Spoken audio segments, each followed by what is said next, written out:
अहिल्यानगरचा gold trap. स्वस्तात सोन्याच्या आमिषामागचं सत्य काय? मोह, फसवणूक आणि लूट, धक्कादायक गुन्हेगारी पॅटर्न. पहा कसे फसतात लोक. नमस्कार, मुद्दा जनतेचा मध्ये आपलं स्वागत. स्वस्तात सोन्याचं आमिष दाखवून व्यापाऱ्याला निर्जन ठिकाणी नेऊन लुटलं. उसात लपून बसलेल्या टोळीनं अचानक हल्ला केला आणि सोनं घ्यायला आलेल्या व्यक्तीची पैशाची बॅग घेऊन पलायन केलं. जखमी अवस्थेतील व्यापारी कसाबसा जीव वाचवत पळाला. अशा बातम्या नगर जिल्ह्यात नवीन नाहीत. अलीकडेच नगर आणि श्रीगोंदा तालुक्यात अशाच ताज्या घटना घडल्यात. ज्यांच्याशी पुरती ओळखही नाही अशा लोकांवर विश्वास ठेवून अडरानात लाखो रुपये घेऊन लोक जातातच कसे, याचं आश्चर्य वाटतं. नगर जिल्ह्यातील काही तालुक्यात अशा घटना वारंवार घडतात. प्रसारमाध्यमांमुळे ही माहिती आता राज्यभर पसरली, तरीही शहरी आणि सुशिक्षित लोक अशा लूटमारीचे बळी ठरतात. ही खेदाचीच गोष्ट आहे. झटपट श्रीमंत होण्याचा मोहच त्यांना यासाठी प्रवृत्त करतो असंच म्हणावं लागेल. अहिल्यानगरच्या याच धक्कादायक गुन्हेगारी पॅटर्न संबंधी आज चर्चा करणार आहोत. पोलीस आणि गुन्हेगारांच्या भाषेत या गुन्ह्यांच्या पद्धतीला ड्रॉप असं म्हणतात. अर्थात याची पुरेपूर माहिती झाल्यानं नगर जिल्ह्यातील फारसं कोणी यात अडकत नाही. मात्र पुणे, मुंबई किंवा अन्य शहरातील व्यापारी, व्यावसायिक एवढंच काय, राजकारणी मंडळीही याला बळी पडतात. आज याविषयी आम्ही जी माहिती सांगणार आहोत त्याचा उद्देश या गुन्हेगारी पद्धतीचं उदात्तीकरण करण्याचा मुळीच नाही, तर जनजागृती करण्याचा आमचा उद्देश आहे. आपले कोणी नातलग, ओळखीची मंडळी भविष्यात कधी फसू नयेत यासाठी हा व्हिडिओ जास्तीत जास्त शेअर करावा, हे सुरुवातीलाच विनंती. या गुन्ह्याची पद्धत कशी सुचली, केव्हापासून आणि कशी आणि कुठे सुरुवात झाली याची एक रंजक गोष्ट सांगितली जाते. जुने पोलीस अधिकारी आणि आरोपींचे वकील, यात फसली गेलेली मंडळी यांच्याकडून ही माहिती मिळाली. सुमारे 30 वर्षांपूर्वीची गोष्ट. दौंडजवळ भीमा नदीच्या काठी असलेल्या गावातील गुन्हेगाराच्या डोक्यातून या गुन्ह्याची पहिली संकल्पना आली. तेथून त्याची सुरुवात झाली आणि पुढे त्यात सुधारणा होत गेली. झालं असं की चोऱ्या, घरपोड्या, दरोडे असे गुन्हे करताना सतत पकडले जाण्याची भीती, शिवाय कष्ट आणि धोकाही मोठा. यावर काहीतरी वेगळा पर्याय असावा की ज्यामुळं सावज आपल्या टप्प्यात आणून लूटमार करता यावी, असा विचार या दरोडेखोरानं केला. त्याच्या गावापासून नदीच्या पलीकडं दौंड ही मोठी बाजारपेठ असलेलं गाव. डोक्यात कल्पना सुचल्यावर या दरोडेखोरानं दौंडला जाऊन एका दुकानातून गोडे तेलाचा एक डबा विकत घेतला. नंतर तो डबा घेऊन तिथल्या एका दुसऱ्या मोठ्या किराणा दुकानात गेला. आपल्याला पैशाची गरज आहे, त्यामुळं कमी किमतीत डबा विकायचा असल्याचं त्यानं दुकानदाराला सांगितलं. दुकानदारालाही ते पटलं. 2 पैसे जास्त नफा होईल असं समजून त्यानं तो डबा विकत घेतला. काही दिवसांनी तो दरोडेखोर पुन्हा त्याच दुकानात तसाच डबा विकायला घेऊन आला. हा माणूस दरवेळी असा कमी किमतीत डबा का विकतोय, अशी शंका त्या दुकानदाराला आली. त्यानं त्याबद्दल विचारलं. तेव्हा दरोडेखोरानं दुकानदाराला बाजूला घेतलं आणि सांगितलं की आमच्याकडं असे खूप डबे आहेत. तेलाचे डबे घेऊन जाणारी एक गाडी पलटी झाली होती. त्यातील डबे चोरून आम्ही ऊसाच्या शेतात लपून ठेवलेत. घ्यायचे असतील तर चला, एकदाच सगळे देतो. दुकानदारालाही सगळं खरं वाटलं, कारण नफा कमविण्याचा मोह. मग असं ठरलं की दुकानदारानं त्याच्यासोबत पैसे घेऊन यायचं. ऊसाच्या शेतातील तेलाचे डबे प्रत्यक्ष पाहून सौदा करायचा. निम्मे पैसे तिथंच द्यायचे, उरलेले पैसे वाहन घेऊन डबे न्यायला आल्यावर द्यायचे, असं ठरलं. त्यानुसार दुकानदार त्या माणसावर विश्वास ठेवून पैसे घेऊन गेला.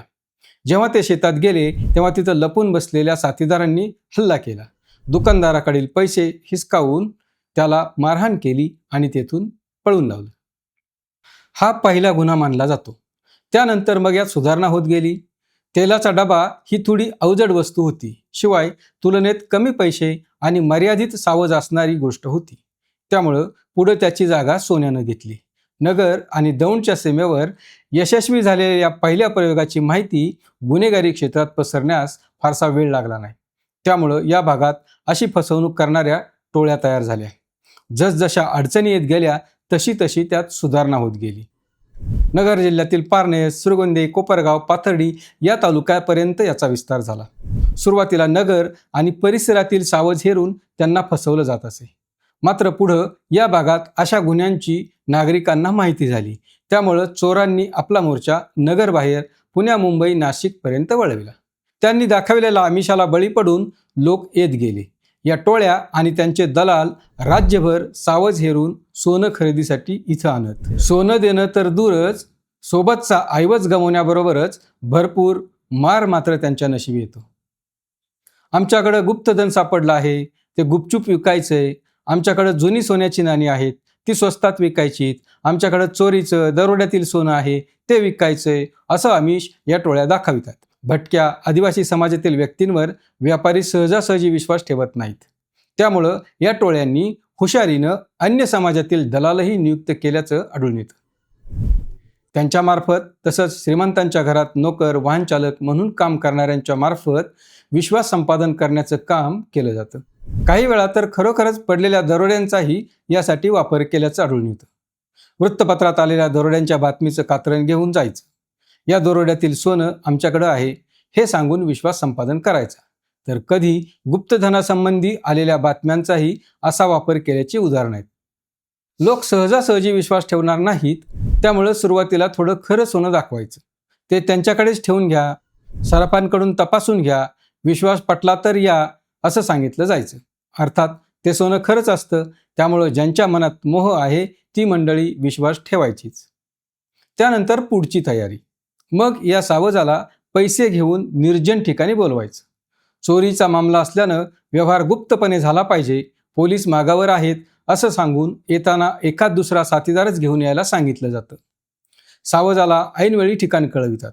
त्या ठिकाणी टोळीतील अन्य साथीदार आधीच लपून बसलेले असतात. सावज पैसे घेऊन टप्प्यात आलं की साथीदारांना इशारा केला जातो. ते अचानक हल्ला करतात. त्यामुळं स्वस्तात सोनं खरेदी करण्यासाठी गेलेली ही मंडळी घाबरून पळ काढते. हे लुटारू त्यांना मारहाण करून पैशाची बॅग घेऊन पळून जातात. आपली फसगत झाल्याचं लक्षात आल्यावर काही जण पोलिसांकडे जाण्याचं धाडस करतात. पूर्वी अनेकदा पोलीसही या गुन्हेगारी टोळ्यांना सामील असत. त्यामुळं तक्रार घेऊन येणाऱ्यालाच उलट प्रश्न करीत, एवढे पैसे कुठून आणले, चोरीचा माल घेण्यासाठी कसा आला, हा गुन्हा आहे हे माहीत नाही का, उलट तुमच्यावरच गुन्हा दाखल होईल, वगैरे वगैरे. त्यामुळं तक्रारदार आल्या पावली परत जाईल. तर काही जण आपलं बिंग फुटू नये, आपणच अडचणीत येऊ नये, बदनामी होऊ नये, जीव वाचला हेच बरं झालं असं वाटून तक्रार न देताच निघून जात. मुख्य म्हणजे यात फसलेली मंडळी कोणी कष्टकरी, भोळे बाबडे किंवा निरक्षर असतात असं नाही. व्यावसायिक, उद्योजक, व्यापारी, नगरसेवक एवढंच काय तर पूर्वी निवृत्त पोलीस अधिकारी देखील या जाळ्यात अडकल्याची उदाहरणं आहेत. सावज अडकवण्यापूर्वी गुन्हेगार त्याचा विश्वास संपादन करतात. भिक्षा मागण्याच्या निमित्तानं किंवा अन्य कारणांनी त्यांच्याकडे जाळे वाढवतात. अनेकदा थेट संपर्क न करता मध्यस्थ सोडतात. प्रारंभी खरं सोनं देऊन खात्री पटवली जाते. 4-2 वेळा असं केलं तर कितीही चांगला चाणाक्ष व्यक्ती असो, समोरच्यावर भरवसा ठेवतोच. घटनेच्या वेळी माणूस गंगारून जातो. पैशाची बॅग घेऊन तसंच मोबाईल, अंगावरील दागिने घेऊन गुन्हेगार पलायन करतात.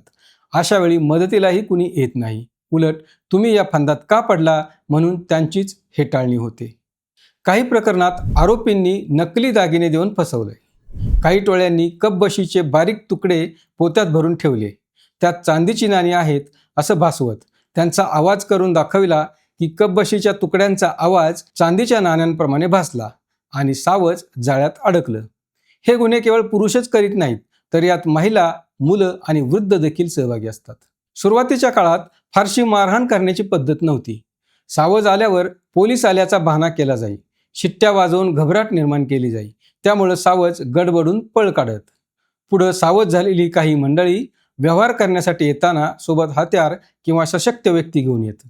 यातून फसवणाऱ्यांवरच हल्ले केल्याचे प्रकार घडू लागले.